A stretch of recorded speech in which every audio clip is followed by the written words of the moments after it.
Hello আমার প্রিয় শিক্ষার্থী বন্ধুরা, পরীক্ষার প্রস্তুতি চ্যানেলে তোমাদের স্বাগত। আশা করি তোমরা সবাই ভালো আছো।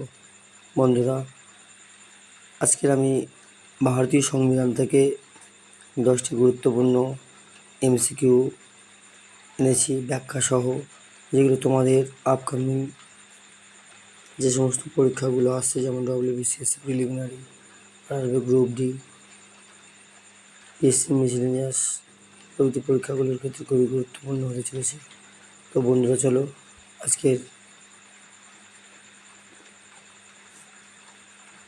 ভিডিওটি শুরু করি। প্রথম প্রশ্ন, গণপরিষদের প্রথম অধিবেশন কবে অনুষ্ঠিত হয়েছিল? অপশানগুলো দেখে নাও। 26শে নভেম্বর 1949, 9 ডিসেম্বর 1946, 15ই আগস্ট 1947, 26শে জানুয়ারি 1950। প্রশ্নটি ভালো করে পড়বে। গণপরিষদের প্রথম অধিবেশন বলেছে, সঠিক উত্তর হয়ে যাবে 9 ডিসেম্বর 1946। বন্ধুরা মনে রাখবে, দিল্লির কনস্টিটিউশন হলে প্রথম অধিবেশনে ডক্টর সচ্চিদানন্দ সিনহা সর্বকনিষ্ঠ সদস্য হিসাবে অস্থায়ী সভাপতি নির্বাচিত হন। এরপর 11ই ডিসেম্বর ডক্টর রাজেন্দ্র প্রসাদ স্থায়ী সভাপতি নির্বাচিত হয়েছিলেন। 2 নম্বর প্রশ্ন, ভারতীয় সংবিধানের প্রস্তাবনা কোন দেশের সংবিধান থেকে অনুপ্রাণিত? অপশানগুলো দেখে নাও। ব্রিটেন, আয়ারল্যান্ড, মার্কিন যুক্তরাষ্ট্র, অস্ট্রেলিয়া। বন্ধুরা মনে রাখবে, ভারতীয় সংবিধানের প্রস্তাবনা মার্কিন যুক্তরাষ্ট্র থেকে অনুপ্রাণিত, কিন্তু প্রস্তাবনার ভাষা নেওয়া হয়েছিল অস্ট্রেলিয়ার সংবিধান থেকে। পরবর্তী প্রশ্ন, বর্তমানে ভারতীয় সংবিধানে কয়টি মৌলিক অধিকার রয়েছে? এটা নিশ্চয়ই তোমরা সবাই জানো। ভারতীয় সংবিধানে বর্তমানে 6টি মৌলিক অধিকার রয়েছে। বন্ধুরা মনে রাখবে, মূল সংবিধানে 7টি মৌলিক অধিকার ছিল, কিন্তু 1978 সালে 44তম সংবিধান সংশোধনীর মাধ্যমে সম্পত্তির অধিকারকে বা রাইট টু প্রপার্টি মৌলিক অধিকারের তালিকা থেকে বাদ দিয়ে ধারা 300-তে একটি সাধারণ আইনি অধিকার হিসাবে পরিণত করা হয়। ভিডিওটি যদি তোমার ভালো লেগে থাকে, একটি লাইক করে বন্ধুদেরকে শেয়ার করে দিও। আর যদি আমার চ্যানেলে যারা প্রথম এসেছে, তাদেরকে বলবো চ্যানেলটিকে সাবস্ক্রাইব করে পাশে থাকা বেল আইকনটিকে প্রেস করে অল করে রাখবে, যাতে আগামী দিনে এরকমই গুরুত্বপূর্ণ ভিডিও সবার আগে তোমার কাছে পৌঁছে যায়। 4 নম্বর প্রশ্ন, সংবিধানের কত নম্বর ধারাকে ডক্টর বি.আর. আম্বেদকর সংবিধানের হৃদয় ও আত্মা বলে অভিহিত করেছেন? Heart and soul of the constitution কোন ধারাকে বলেছিলেন?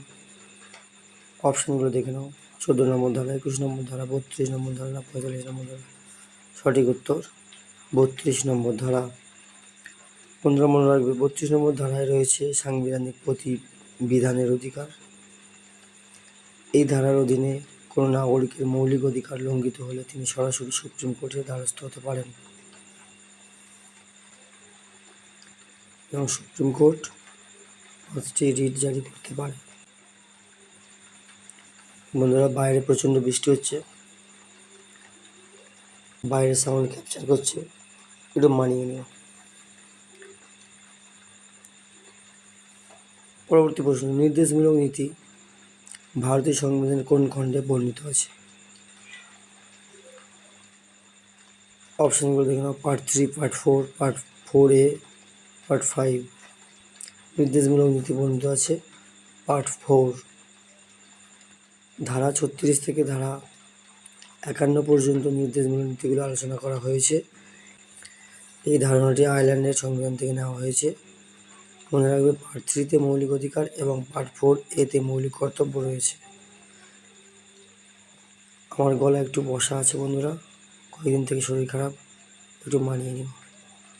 আর ভিডিওটিতেও যদি তোমার ভালো লেগে থাকে, একটি লাইক করে বন্ধুদেরকে শেয়ার করে দিও, এবং পরবর্তীতে যদি এমন ভিডিও পেতে চাও কমেন্ট বক্সে জানিয়ে দিও। ভারতের রাষ্ট্রপতি পদপ্রার্থী হতে গেলে ন্যূনতম বয়স কত বছর প্রয়োজন? বন্ধুরা অপশানগুলো দেখে নাও, 25 বছর, 30 বছর, 35 বছর না 40 বছর। রাষ্ট্রপতি পদপ্রার্থী হতে গেলে 35 বছর বয়সের প্রয়োজন। মনে রাখবে, রাষ্ট্রপতি, উপরাষ্ট্রপতি এবং রাজ্যপালের পদের জন্য ন্যূনতম 35 বছরের প্রয়োজন। আর লোকসভার সদস্য বা মুখ্যমন্ত্রীর জন্য 25 বছর এবং রাজ্যসভার সদস্য হতে গেলে 30 বছর বয়সের প্রয়োজন। সংসদে যৌথ অধিবেশনকে আহ্বান করেন? অপশানগুলো দেখে নাও, লোকসভার স্পিকার, ভারতীয় প্রধানমন্ত্রী, ভারতের রাষ্ট্রপতি, রাজ্যসভার চেয়ারম্যান। বন্ধুরা মনে রাখবে, সংসদে যৌথ অধিবেশনে আহ্বান করেন ভারতের রাষ্ট্রপতি। ধারা 108 অনুযায়ী কোনো সাধারণ বিল নিয়ে লোকসভা ও রাজ্যসভার মধ্যে অচল অবস্থা তৈরি হলে রাষ্ট্রপতি যৌথ অধিবেশনে আহ্বান করেন। তবে মনে রাখবে, যৌথ অধিবেশনের পৌরোহিত্য বা সভাপতিত্ব করেন লোকসভার স্পিকার। কোনো বিল অর্থ বিল কিনা সে বিষয়ে চূড়ান্ত সিদ্ধান্ত কে নেন? অপশানগুলো দেখে নাও, ভারতের প্রধানমন্ত্রী, ভারতের রাষ্ট্রপতি, লোকসভার স্পিকার বা কেন্দ্রীয় অর্থমন্ত্রী। এই প্রশ্নের সঠিক উত্তর হয়ে যাবে লোকসভার স্পিকার। সংবিধানের 110 নম্বর ধারায় অর্থ বিলের সংজ্ঞা দেওয়া আছে। অর্থ বিল কেবল লোকসভাতেই পেশ করা যায়। এই বিষয়ে স্পিকার চূড়ান্ত সিদ্ধান্ত গ্রহণ করে। যে সমস্ত বন্ধুরা আজ আমার চ্যানেলে প্রথম এসেছো তাদেরকে বলবো চ্যানেলটিকে সাবস্ক্রাইব করে পাশে থাকা বেল আইকনটিকে প্রেস করে অন করে রাখবে, যাতে আগামী দিনে এরকমই গুরুত্বপূর্ণ ভিডিও সবার আগে তোমার কাছে পৌঁছে যায়। 9 নম্বর প্রশ্ন, পঞ্চায়েতি রাজ ব্যবস্থা ভারতীয় সংবিধানের কোন সংশোধনীর মাধ্যমে সাংবিধানিক স্বীকৃতি পায়? পঞ্চায়েতি রাজ ব্যবস্থা তোমার মনে রাখবে, এটি 73তম সংশোধনীর মাধ্যমে সাংবিধানিক স্বীকৃতি পায়। 1992 সালে 73তম সংবিধান সংশোধনের মাধ্যমে পঞ্চায়েতি রাজ ব্যবস্থাকে সংবিধানের পার্ট 9 এবং একাদশ তফসিল অন্তর্ভুক্ত করা হয়। 74তম সংশোধনীটি পৌরসভা বা মিউনিসিপ্যালিটির সাথে সম্পর্কিত। আজকের শেষ বা 10 নম্বর প্রশ্ন, ভারতের সুপ্রিম কোর্টের বিচারপতিরা কত বছর বয়সে অবসর গ্রহণ করেন? অপশনগুলো দেখে নাও, 60 বছর, 62 বছর, 65 বছর না 70 বছর। মনে রাখবে, সুপ্রিম কোর্টের বিচারপতিরা 65 বছরে অবসর গ্রহণ করেন। বন্ধুরা মনে রাখবে, সুপ্রিম কোর্টের বিচারপতিদের অবসরের বয়স 65 বছর আর হাইকোর্টের বিচারপতিদের অবসরের বয়স 62 বছর। আজকের মতো ভিডিওটি এই পর্যন্ত। ভিডিওটি ভালো লেগে থাকলে লাইক, কমেন্ট এবং শেয়ার করে দিও। ধন্যবাদ।